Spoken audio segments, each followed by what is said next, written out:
If you're like most folks, you probably don't spend much time thinking about life insurance companies. But here's something to think about.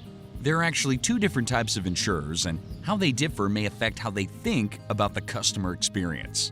The two types are mutual companies and stock companies. Companies that are part of a mutual organization, such as Western and Southern Financial Group, focus on business strategies that provide long-term value to policy owners.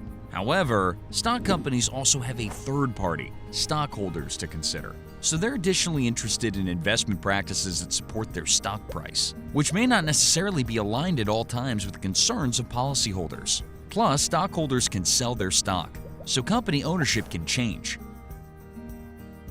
And these insurers could shift their investments to higher risk and less liquid assets, or even increase premiums and fees, all to pursue stockholder returns. In contrast, mutual companies do not have stockholders and are instead owned by policyholders.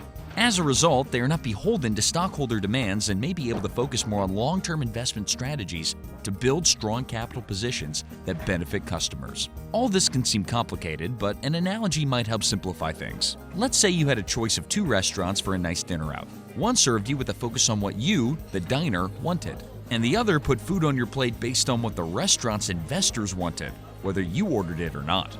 Where would you rather dine? Whatever you decide, we hope this has been food for thought for your financial future.